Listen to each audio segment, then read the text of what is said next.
In our headlines on this Thursday afternoon, March 30th. South Korea has offered a tangible sum to better support democratic projects in the Indo-Pacific, amounting to some $100 million over the next 3 years. Meanwhile, Russia says it's halting its sharing of nuclear-related information with the US amid a similar decision by Washington earlier this week in response to Moscow's prior suspension of a treaty that limits nuke deployment. And Korea's LG is dedicated to developing an AI chatbot for scientists to assist them in their fields of research, including chemistry and engineering, by accessing decades of accumulated data. President Yoon Suk-yeol has pledged to earmark some $100 million during his term in office to support democratic development projects in the Indo-Pacific region. Our senior top office correspondent Oh Soo-young reports. South Korea will champion freedom, human rights and the rule of law in the Indo-Pacific region, supporting democratic development projects worth some $100 million over the next 3 years.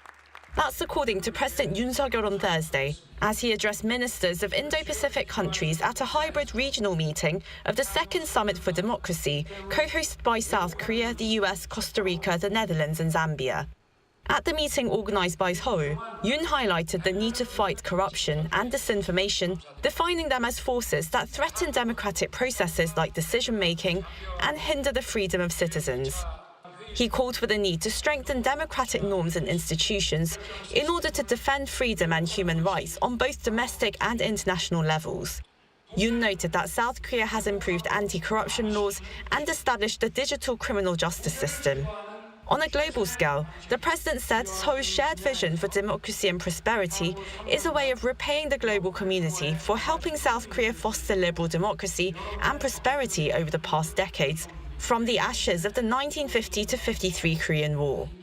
지원을 필요로 하는 인도 태평양 지역 국가에게 전자정부, 디지털, 기술 역량 강화, 투명성, 반부패 등 민주주의 증진에 기여할 수 있는 분야에서 향후 3년간 1억 불 규모의 개발 협력 사업을 추진하겠습니다. Furthering such efforts, Seoul will host the third Summit for Democracy, according to a joint statement by Presidents Yoon and Biden on Wednesday. The two leaders called South Korea's democratic institutions a beacon of strength in the Indo-Pacific and said that citizens have an enduring commitment to government transparency, effective checks and balances, and laws that are responsive to public needs. First launched in 2021 by President Biden, the Summit for Democracy aims to reinforce freedom, civil and political rights in democratic societies amid the rise of authoritarianism. Beijing and Moscow's foreign ministries have criticized the latest virtual event, accusing Washington of fueling ideological divisions by framing them as autocratic powers. Oh Soo-young, Arirang News. On the national defense front, South Korea and the US are staging their largest amphibious assault training in 5 years, and our defense correspondent Kim Hyun-sung was on site. Amphibious ships swarm in from sea. Jets streak across the sky, and Marines charge full speed on land. Some 500 South Korean and American Marine forces have taken over Hwajin Beach in the southern city of Pohang for the Ssangyong drill, the largest combined amphibious landing drill in 5 years. And it's the day of decisive action, the centerpiece of this 15-day-long drill. The Allies are running through a realistic simulation of an amphibious raid, working together like clockwork and presenting themselves as a formidable foe. And that you see behind me is a landing craft air cushion, a device used by the U.S. Navy to transport weapons, and just one of the many craft that's been deployed for this exercise. The Ssangyong drill has stayed dormant since 2018 to keep alive diplomatic relations with North Korea and to fend off COVID-19. However, this year, the exercise has resumed on a large scale. Around 30 vessels, 70 aircraft, and 50 assault vehicles were mobilized for the drill.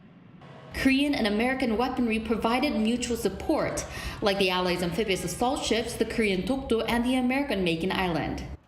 I cannot think of another or more fitting way to celebrate the 70th anniversary of the alliance between the Republic of Korea and the United States of America than conducting bilateral amphibious operations with our ROK Navy and Marine counterparts.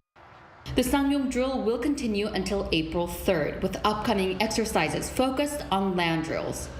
Kim Hyun-sung, Arirang News, Pohang. In other news, President Yoon Yeol has named current South Korean ambassador to the U.S. Tae-yong as his new national security advisor. The announcement on Wednesday follows the resignation of Kim Sang-han with less than a month to President Yoon's state visit to the U.S. The newly named advisor, Cho Tae-yong, is a career diplomat who also served as a lawmaker for the ruling People Power Party prior to his appointment as Seoul's top diplomat to the U.S. last June. He also previously served as the first deputy director of the Office of National Security, as well as the first vice foreign minister under the former Park Geun-hye administration. Seoul is poised to share with its public disturbing details of Pyongyang's appalling abuses of human rights for the very first time. The 400-page report, based on interviews with North Korean defectors, was disclosed to members of the media on this Thursday. Among the more alarming atrocities are reports of execution of people caught breaking quarantine regulations or indulging in South Korean entertainment content. What's more, people in North Korea are deprived of the right to relocate and even to travel. The freedom of expression, as well as that of religion, are also absent. The report will be open to the South Korean public from tomorrow, that is Friday. Sweden has vowed to do its part to ease tensions on the Korean Peninsula should the opportunity arise. Now, this is according to its ambassador to South Korea during recent talks with our foreign affairs correspondent, Tae-yong. Do take a listen. Sweden has been a consistent contributor to maintaining security on the Korean Peninsula, with its unique abilities and knowledge about the region. During the Korean War, it supported South Korea by setting up field hospitals. Right now, it's a member of the NNSC, or the Neutral Nation Supervisory Commission in Panmunjom. It has its soldiers there to monitor whether the armistice is being implemented in the right way. At the same time, Sweden has exceptionally close relations with North Korea, as Stockholm has had diplomatic ties with Pyongyang since the early 1970s. While showing concerns about the recent security situation regarding North Korea, the Swedish ambassador to South Korea told Arirang News that Sweden will continue to work toward having North Korea return to talks.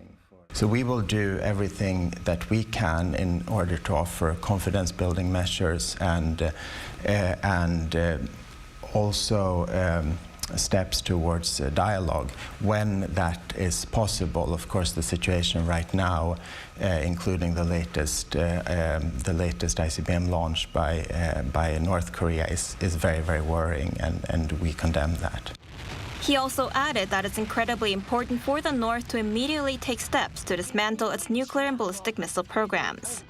As for the Swedish diplomats that had to leave Pyongyang because of the regime's COVID-19 restrictions, he says Sweden is willing to return to Pyongyang quickly when it opens up again, to continue the diplomatic role that they would like to play on the peninsula. The ambassador also highlighted that South Korea and Sweden can cooperate in various fields other than security, including the private sector, such as battery production for electric vehicles and K-pop. I think when it comes to Sweden and South Korea, we are like-minded countries, we are democracies, we believe in open trade, we have confidence in each other, and that's what makes this type of collaboration so important. On Sweden's NATO membership ratification, noting that Sweden plays an important role when it comes to security around the Baltic Sea, he stressed that Stockholm has a lot to offer to NATO in areas such as cybersecurity.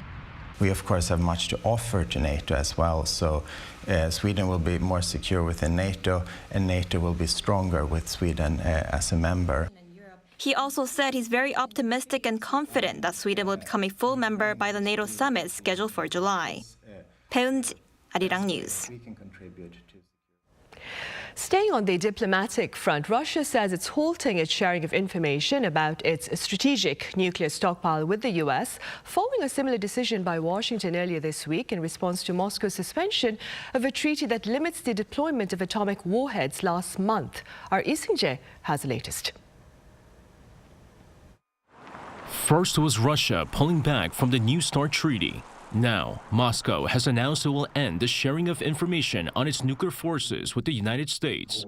According to Russian Deputy Foreign Minister Sergei Ryabkov, Moscow has stopped information exchanges with Washington, including notices on planned test launches of its ballistic missiles. He stressed that any notification and all activity under the New START treaty will be suspended and will not be conducted regardless of what position the U.S. may take. The U.S. had already said Monday that it would halt the sharing of information on its nuclear forces following a decision by Russia to pull back from the New START nuclear pact last month. The latest from the Kremlin is all the more concerning as Russian President Vladimir Putin announced earlier this month that it will be moving tactical nuclear weapons into Belarus, raising fears that it may use such weapons against Ukraine. Meanwhile, Ukrainian President Vladimir Zelensky on Wednesday invited Chinese President Xi Jinping to Ukraine for talks, marking what would be the first communication between the two leaders since the outbreak of the war.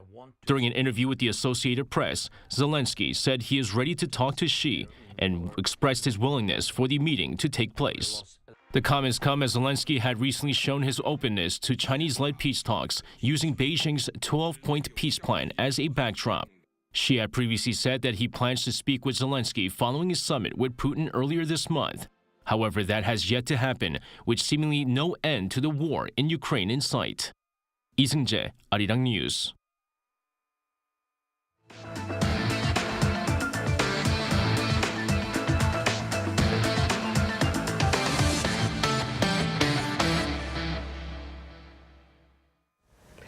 Korea's LG is dedicated to developing an AI chatbot simply for scientists to better assist them in their research efforts. Our Kim Jong-sil had the pleasure of sitting down with the developer in charge. An AI for experts. That's what LG AI Research is aiming for with its large-scale language AI model, EXAONE. Unlike OpenAI's ChatGPT, EXAONE aims to help experts in scientific fields such as chemistry and medicine. With its AI, LG hopes to take advantage of its decades of expertise and accumulated data in chemistry and engineering. EXAONE can learn 100 years of chemical knowledge in a matter of minutes and can even predict new material candidates, so the process of developing new materials and new drugs can be drastically improved. Choi added that EXAONE focuses on giving credible results to the user. We asked him how. There are a lot of documents on the internet that cannot be trusted. That's why LG's EXAONE learns from professional papers and documents that have been acknowledged to be trustworthy. LG's AI can also suggest various ideas to the top 1% of the experts so that they can come up with new ideas. We also asked him why it's important for LG, a South Korean company, to make this type of AI themselves instead of relying on AIs made by other countries. In the case of LG, some of our important data isn't supposed to leave the country. And by developing AI ourselves, LG hopes to strengthen business competitiveness for some of our subsidiaries. We think our large-scale language AI will contribute to the business in the future. That is why many companies, not just ones in South Korea, are actively taking part in investment and development of their own AIs. Choi added that securing talented individuals is the key to success not just for LG, but for companies everywhere, and stressed that LG is looking for talented individuals around the world. Kim Jong-sil, Arirang News. Also on the local front, business sentiment rebounded this March after months of decline amid a global slowdown. According to the Bank of Korea on this Thursday, the business survey index in March across all industries rose to 72 points, marking the first rebound in 7 months. The index among manufacturing firms also saw its first rise in 4 months, jumping by 7 points to 70. The rebound in sentiment is being linked to continued investment in manufacturing facilities by companies, despite the slumping chip sector amid prospects for an improvement in the second half of the year. Now, a while back, we covered a local campaign by college campuses to provide their students with breakfast that cost 1,000 won or some 77 US cents. Well, given the public praise for and popularity of the project, efforts are now underway to further expand it. Our Ian Jin has details. University students go to school early to eat breakfast. Rice, stew, kimchi, and some side dishes, all for just 1,000 won. That's less than $1 US. This 1,000 won breakfast project has become increasingly popular amidst rising consumer prices. The students pay 1,000 won, the Ministry of Agriculture, Food and Rural Affairs pays another 1,000 won, and the university covers the remaining costs. The goal of getting there in time to eat the 1,000 won breakfast has helped me develop a better lifestyle. Honestly, it's the best project I've seen at university. This project was first launched back in 2017 with the goal of increasing domestic consumption of rice to help the agricultural sector. But it is now in the spotlight as students have started benefiting from the affordable meal amidst times of economic hardship as consumer prices continue to rise. A survey showed roughly 53% of people that skip breakfast to be in their 20s. Demand from universities across the country to participate in this project has jumped. Accordingly, the government has decided to expand the project twofold from what was originally planned. The budget for the project has been increased to $1.2 million from $600,000, and personnel to support the project has been expanded from 690,000 people to 1.5 million. Under the new plan, roughly 90 universities are expected to partake this year. Yeon, Arirang News. Right, and on the entertainment front, Korea's OTT service TVING's original series Bargain has been nominated for Best Series at the 6th Cannes International Series Festival. Bargain is up for awards in 5 categories, including Best Screenplay, Best Performance and Best Music. According to TVING, this is the first time a Korean OTT show has been nominated in the competition's official selection. Bargain is a thriller about 3 strangers who gather at a remote building for a precarious bargaining when an earthquake traps them inside. The festival itself runs from April 14th to the 19th. Right, spring is in the air, as many say, and quite a number of places here in capital Seoul are perfect to indulge in the season's abundant offerings. Our Shin Se-baek shows us where they are. As spring arrives, royal palaces are awash with colorful blossoms. Visitors to Changdeokgung Palace, one of the 5 major palaces from the Joseon dynasty, get to enjoy this lively season. It's been really amazing so far, being able to come see the castle, especially the cherry blossoms at the backdrop of, all the kind of historical architecture. It's just a very calming place to be. It's very nice. Everyone in the traditional clothing as well. So it's very pretty sights. All the flowers, all the older buildings as well. It's very cool to see. This time of the year, special guided tours are also available. The seasonal tour offers visitors a chance to explore the Nakseonje Hall, a Korea's traditional structure that is known for beautiful architecture and stunning gardens. What's more, those who signed up for this exclusive tour can enjoy the sacred garden. Standing next to the pavilion towering over the garden hill, tourists get to capture a beautiful view of the spring landscape in one glance. The tree, standing alone in the field, evokes a sense of tranquility. The famous apricot tree in the neighboring Deoksugung Palace also signals a season of new beginnings. Tourists can travel back to the Joseon dynasty during the 90-minute guided tour. A rare glimpse into the interior halls and backyards is a charm. Someone put me onto this special tour of Deoksugung Palace in Seoul, and I managed to snag a ticket despite it being in high demand. It was a sweet experience, being able to check out the palace's interior in more detail, including some paintings and artifacts that are usually off-limits to the public. Tourists can enjoy spring scenery in the royal palaces until the first week of April. After that, the Gyeongbokgung Palace nighttime viewing tour will present beautiful whipping cherry blossoms and azaleas that brighten Seoul's night sky. Shin Se-baek, Arirang News.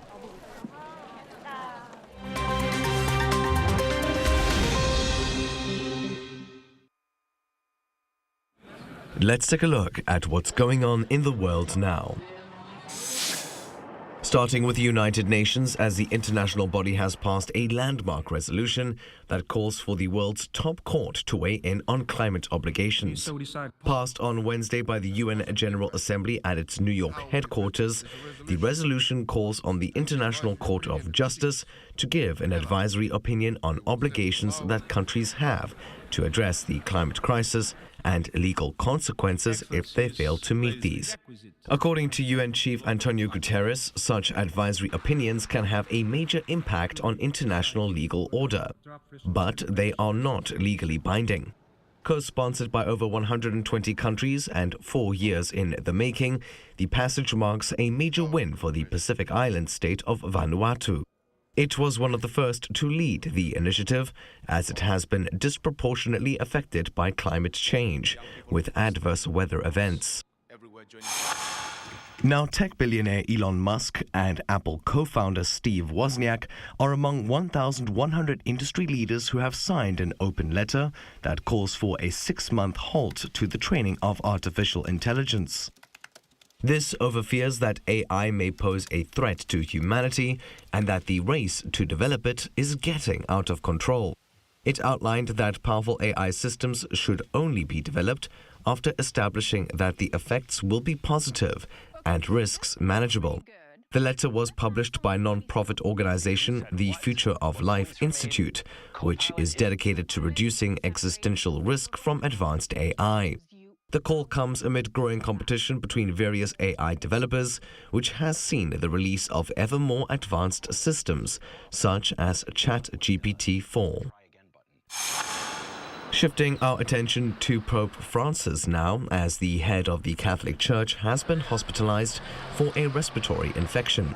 According to the Vatican, on Wednesday, the Pope will be treated for the next few days, and his schedule has been cleared to accommodate his treatment. The news comes as the 86-year-old pontiff has faced a number of health issues recently. He has often been seen using a walking stick or a wheelchair due to knee pain, which also caused him to delay scheduled trips to the Democratic Republic of Congo and South Sudan last year. The Pope revealed in December that he has already signed his resignation letter to be used if he's unable to fulfill his duties due to health issues. And finally, international football governing body FIFA has stripped Indonesia of its right to host this year's Under-20 Football World Cup. According to FIFA on Wednesday, the decision was made after Indonesia's Football Association, the PSSI, cancelled Sunday's tournament draw because the governor of the island of Bali refused to host the Israeli team. Indonesia is a majority Muslim country with no formal relations with Israel and publicly supports Palestine. The tournament is set to begin May 20th until June 11th, and FIFA says that the dates will remain unchanged for now. FIFA says it will find a new host as soon as possible, while it's also considering sanctions against the PSSI. Matthew Ashley, Arirang News.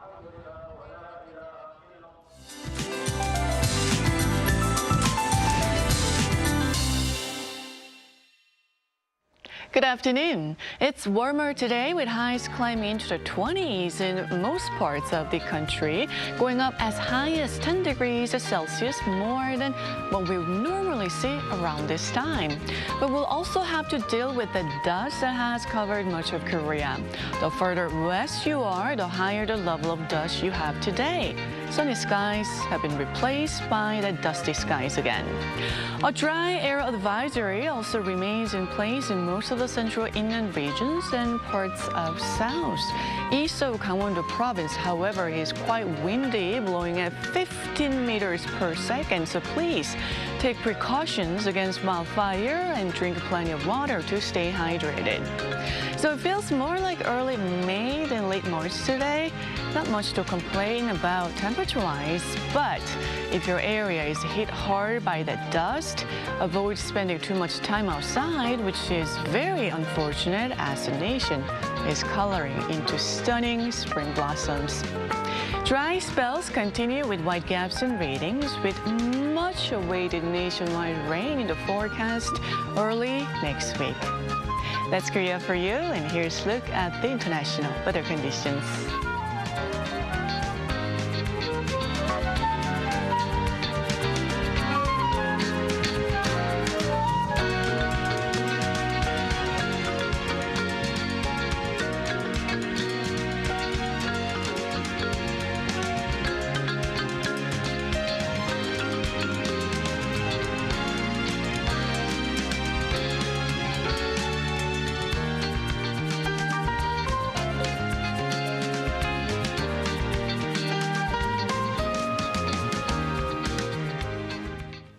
That ends Thursday's afternoon newscast. As always, we have our panel session coming up right after this break, so do stay with us.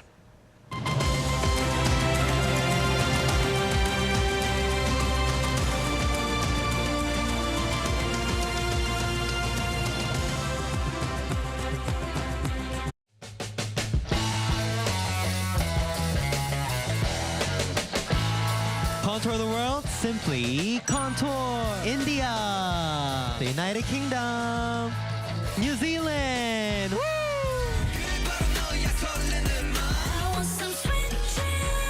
I'm excited. You excited? Of course. Yeah.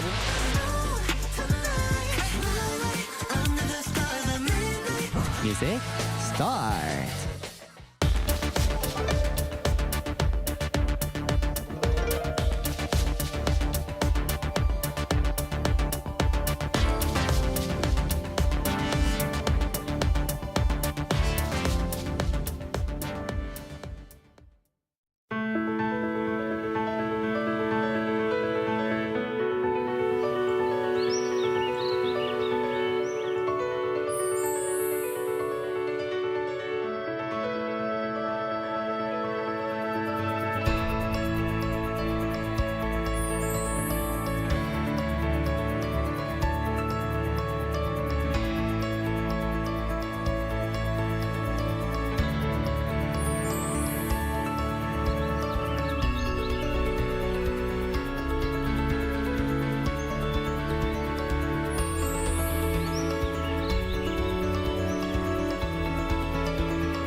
Contour the world, simply contour. India, the United Kingdom, New Zealand. Woo!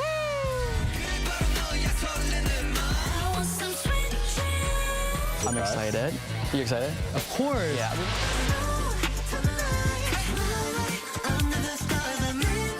Music, start.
A 3-year-old zebra took to the streets of Seoul this week, acting out amid the loss of his parents, and his sad story was carried by quite a number of foreign media outlets.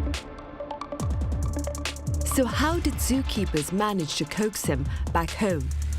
Meanwhile, why were drugs related to big names dominating both national and international headlines? And what is the latest with regard to crypto fugitive Kwon Do-hyung, also known as Do-kwon? Welcome to Issues and Insiders. It's that time of the week when we check on stories related to the Korean Peninsula that made international headlines as well. And for that, I have Stephen Borowick with Nikkei Asia here in the studio. Stephen, it's great to have you back. Happy to be here. Right, I also have Frank Smith with Deutsche Welle live on the line. Frank, it's been a while. Welcome back.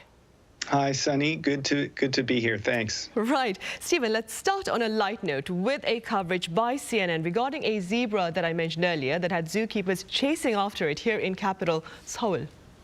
Well, I think the reason this traveled so much online was just visually. It was a really kind of fantastic thing. It really was. Zebra, and like some of the images, we get a really close shot of the zebra, and you can really just see like what a muscular.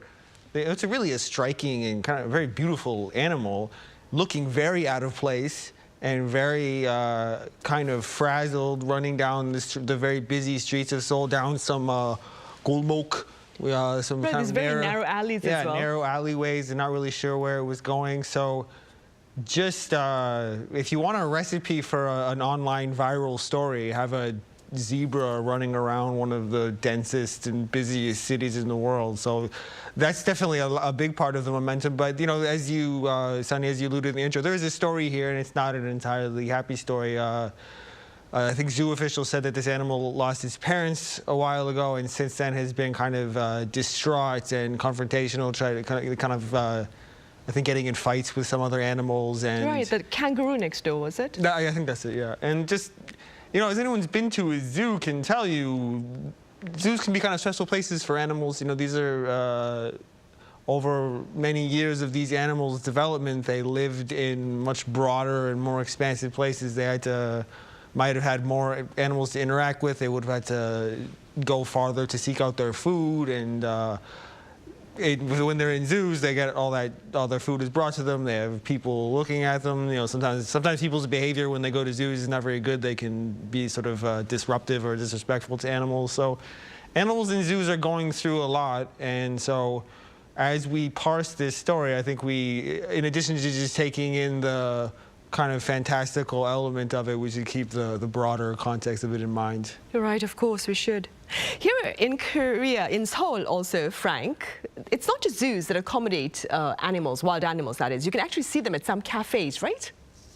Yeah, sure. They actually want to be perhaps categorized as zoos. In order to avoid being shut down, the government's saying that these types of cafes that often have pretty exotic animals, including sheep, meerkats, raccoons, and turtles, need to be shut down. On the other side of things, there is an element that I think people appreciate here. I think it was the New York Times wrote, on a planet full of screens and concrete and microplastics and floods and fires, the bodies of other animals speak to us still in a way no other language can. And here in South Korea, you know, we really live in an artificial and urban environment, and I think that's what really drives this demand for that type of contact with something from a natural world that we don't enjoy too much, again, here in South Korea. Right. On a more somber note, Stephen, Korean actor Yoon has been in the headlines both here at home and overseas amid his first interrogation for drug abuse. Do tell us a bit about this unfortunate event and, of course, its repercussions. There's a lot to discuss here. The basics of it are that Yu is a young and very successful and very talented actor. I personally really was impressed by his performance in the Lee Chang-dong thriller Burning. I thought he was really good in that. But like a lot of celebrities, it seems like he's perhaps turned to certain kinds of illegal substances to maybe manage the stress that goes along with fame. I think this came up when police detected that he had been administered this drug propofol, excuse me, I hope I'm saying that correctly, a kind of unusual number of times. And I think the core purpose of this drug is that it induces sleep and it can create a kind of sense of calmness, but in the way that Yu is accused to have used it, it would be illegal. And then he had to go in for some tests. And then that turned up evidence of other drugs such as cannabis and cocaine. So I think, the prevalence of drug use and of drug-related crimes in Korea, I think if you look at the statistics, has increased quite significantly in the past few years, as it has in a lot of places around the world. And again, there's a lot to talk about here. We can discuss why people use these substances, the extent to which they ought to be punished, or what the laws on this should be. I think me personally, I'm on the kind of softer, more liberal side. I don't think people should necessarily face criminal charges for using drugs, but at the same time, I do think there should be some kind of consequence in place for this. And I think even just setting the legal element of it aside, what Yu is facing really right now is reputational damage. So I think some of his projects have been held up. Some of the things that he's shot, the release of them is being delayed. And we don't know the details of his professional life in the background. Maybe some offers have been rescinded. This is definitely, even in if he can avoid the short-term matters of this, just the immediate legal situation going forward, this is going to have a long effect on his career and his public image. But as observers of this, as people who are not directly involved, I think we should all try to be a little bit understanding and try to have some appreciation for where he might be coming from mentally and what he might have been trying to accomplish in using these substances. Maybe he was undergoing some really intense stress. So let's not be too judgmental. Well, it is a story that is unfolding even as we speak. And also, Frank, it's not just Yoo In who faced authorities for drug abuse allegations. We had former President Chon Doo-won's grandson who was arrested upon arrival at the airport this week. Now, he has since been released, right, Frank? That's correct. Chon Doo-won died a year and a half ago. His grandson was released after spending 38 hours in custody. He had admitted to some behavior overseas, taking drugs and stuff, and doing that on social media, I think, on either Facebook or YouTube. He called his grandfather, Chon Doo-won, a slaughterer for ordering the 1980 military crackdown on those protesting his dictatorship in Gwangju. That's in 1980. And he also accused his family of using money from Jun's hidden assets. Now, Chon Doo-won, I don't think he turned over his assets, even after being released. He was initially sentenced to, I think, death, and then that was commuted to life in prison, and then he was eventually released, but he didn't, again, pay back the money that I think he was supposed to. And so the grandson is now saying, my family is living off of this money, is using this money to live a lavish lifestyle. And I think it's really kind of significant that he comes out and does this kind of thing, and even meets with some of the family members of victims of the 1980 uprising. So this is a significant kind of, I don't know, maybe cleansing of the skeletons in the closet in South Korea. And I would have to, I kind of admire him for coming forward here. I think he is scheduled to even meet with the victims and the family members of the victims of the Gwangju uprising down in Gwangju either today or very soon. Right, he has apologized, of course. Back on the subject of drugs, Stephen, what's the latest with regard to efforts in the Canadian province of British Columbia aimed at fighting drug overdose by permitting its possession? Well, my fellow panelist here, Frank, is actually from the province of British Columbia. I'm from across the country in Ontario, so I don't have the direct experience with the province that he may have, but I'll do my best. My understanding of this is that it's a 3-year experiment where officials are going to decriminalize possession of up to 2.5 grams of even hard drugs, of even cocaine and heroin and things like that. And the rationale for this is that, I mean, what officials have said is that this is going to have an overall positive effect on drug consumption and the crimes that are associated with that. I think just, from my own parsing of this, I see how that makes a lot of sense legally. I see how it makes sense to not have to be filing charges and bringing people in and filling out paperwork for for amounts of drugs that are very obviously for personal use. They're not for the purposes of trafficking. What is less clear to me is how this will lead to less drug consumption or how it would lead to fewer overdoses.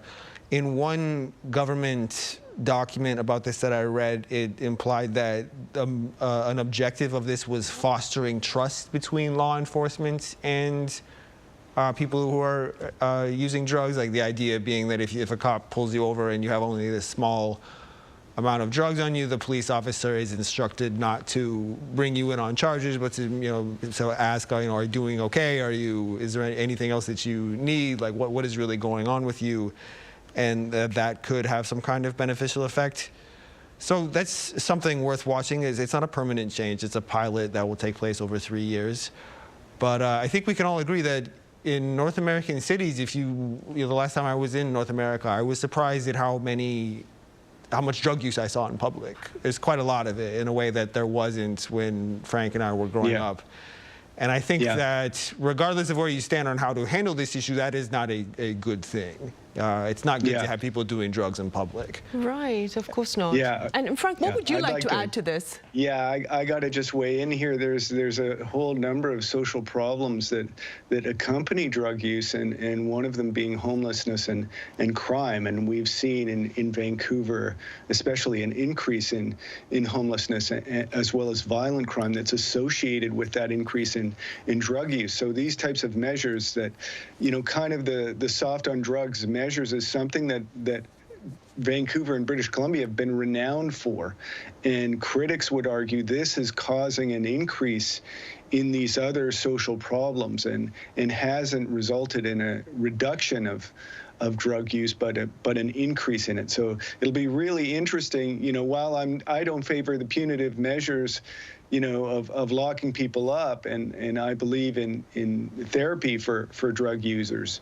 I think that there are other social problems that also need to be dealt with when we talk about trying to combat drug addiction. Right, of course. Meanwhile, Frank, there was also much foreign coverage about South Korean crypto fugitive Kwon Do-hyung, better known as Do-kwon, caught in Montenegro. What's the latest on that front? Well, he's a founder of Terraform Labs, the creator of the Luna cryptocurrency, and he has the kind of interesting moniker of being called a crypto fugitive. I think that's a new term in the lexicon of cryptocurrency issues. Luna generated losses of nearly $50 billion around the world. They issued an Interpol red notice calling for his arrest, and he was arrested in Montenegro, and now South Korea and the U.S. is seeking extradition. It seems likely they'll succeed. He faces something like 5 years in prison for fraud in Montenegro for some immigration or passport fraud taking place there, but they want to get a hold of him here in South Korea, and they even might want South Korean authorities might want to see him extradited to the U.S., where he might face more serious prison time if convicted. Right, and staying with that, Stephen, what more can you tell us about the extent of losses incurred given the collapse of Terra's Luna cryptocurrency? It seems to me that at a certain point, maybe a year ago, the crypto industry really geared toward, really went heavy on marketing and really was pitching their products and services to, what we call retail investors, like smaller scale, people who are looking to make some extra money, people who might have had some cash flow because of the pandemic, or maybe had lost their job because of the pandemic and were looking for some other kind of income stream. And it seems to me that as a lot of these coins, or a lot of these, Terraform is an extreme example, but some of the other bigger coins, Ethereum and Bitcoin, have lost a lot of their value over the past couple of years. The people who have really suffered, it seems to me, are those sort of small-scale investors. So when you Frank mentioned 50 billion. I saw the figure 60 billion online. Probably we don't exactly know what it is, but that's kind of too big of a number to really understand, to kind of like grasp out of the air. But that's when it becomes important for what Frank and I do for a living and find some kind of individual stories. I think there has been reporting on this. Some couple were saving for a house and they invested the money that they were planning to use for their down payment into crypto and they lost a bunch of it. There's all kinds of tragic stories like that out there, and so I think the interest in Kwon and some others as crypto fugitives or as people who are behaving kind of irresponsibly in this space, where a lot of that comes from is there's now all of these smaller scale investors who lost money and who have a lot of questions. And it seems as though, this is not an indictment of cryptocurrency on the whole. These are individual actors and these are not this is not the way that this works as a system. But one feature of this as a system is that it lacks internal or external regulations, and that's one reason why people are attracted to it. That's one way that the people who are really big believers of it pitch. They say, oh, this doesn't have government interference. This responds purely to market incentives and all the rest. But it seems to me like the question now is this going to be a kind of hiccup on the road to cryptocurrency being a long-term useful thing, or is this, the kind of air being let out of the bubble in a more permanent way? We'll see. And we'll just have to wait and see for that then. Frank, well, if it is hiccups, I hope it's not those hiccups that I think the Guinness Book of World Records was hiccups for 13 or 14 years, and it seems like do they get a different name at that point? The industry has had hiccups for a while. Yeah. Right. Can they be called like long-term palpitations at that point instead of hiccups? We'll have to wait and see for that then. Frank, another story that's been covered extensively by the foreign media about Korea is the government's plan to extend the weekly work hours. Now, that being said, Frank, what can you share with us about the public response here and the government's efforts, of course, to better respond? Well, there was, of course, a backlash here, especially from young people and those people that are going to be asked to work 69 hours in a week. I remember, just to compare this back home, I remember when I was in my 20s or so and I was, headed to travel or, do some relatively dead-end job. A friend of mine got a job at the telephone company and his work week was 37.5 hours a week. This is in the 1980s. Now, one of the features of South Korean sort of corporate culture and work culture is long working hours, one of the longest in the OECD, but that's not returned with productivity. The productivity per hour in South Korea is certainly lacking. And I think South Korean companies need to remember Henry Ford, who went from a 6-day work week to a 5-day work week and got more productivity per week out of his employees working fewer hours. Also, South Koreans, they say part of this scheme is that workers will be able to so-called bank their holiday time and then use that holiday time at other times in the year when it's not that busy. Right now, workers aren't using all of their holiday time. So, I think that this measure is going to need to be rethought, and it already is being rethought, wisely so. Right, it is. On the entertainment front, Stephen, Korean drama The Glory on Netflix, it continues to make headlines. How do you explain its popularity? Well, the bigger question is, how does Korea keep coming out with fresh takes on grim stories that involve revenge and have all kinds of beautiful actors in them? It's a real kind of glossy and aesthetically pleasing presentation of very dark themes. I've not seen this show yet, but I know the star of the show is Ssangyong, who is it's always helpful to have a kind of marquee name as your lead actress, and I've seen that she's gotten some very strong reviews for her performance. But I have to suspect that a big part of this show's appeal is that it channels the kind of society-wide anxiety about violence in schools and, tension between anybody who ever, when they were a kid, went through something like bullying, or it didn't even have to be something extreme as what we would call bullying, but, you know, antagonistic relationships with other kids, a kid who you kind of admired but also resented, or a kid who was the rich kid in the class but was also kind of mean because of that, or the kid who lacked social skills but had a good heart. You know, those are storytelling themes that I think will never get all the way old. And the question that I come away with this is that old cliche of living well is the best revenge.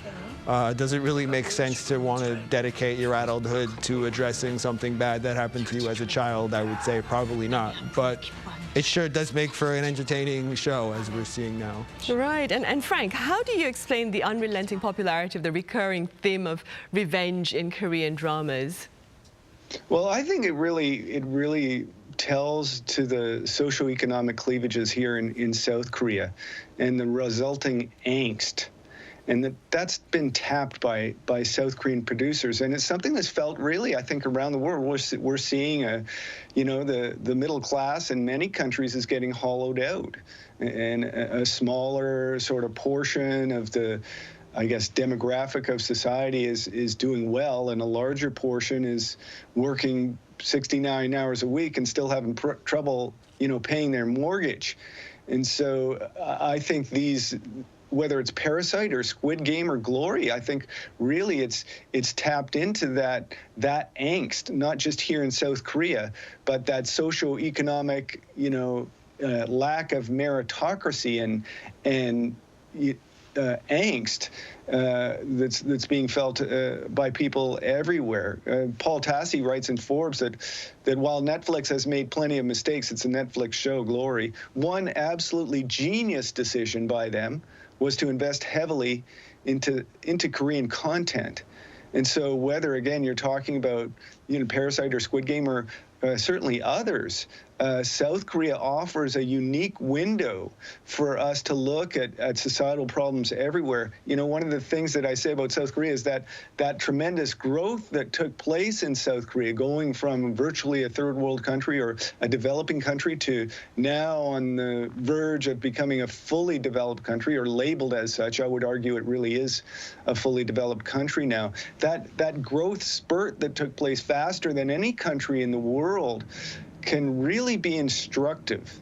And also the whole high-tech challenges and environmental challenges that South Korea faces can really be instructive. And we're seeing, again, the socioeconomic cleavages born through that development tapped into, again, by some very talented South Korean artists. Right, and hopefully that will continue to be the case in the future as well.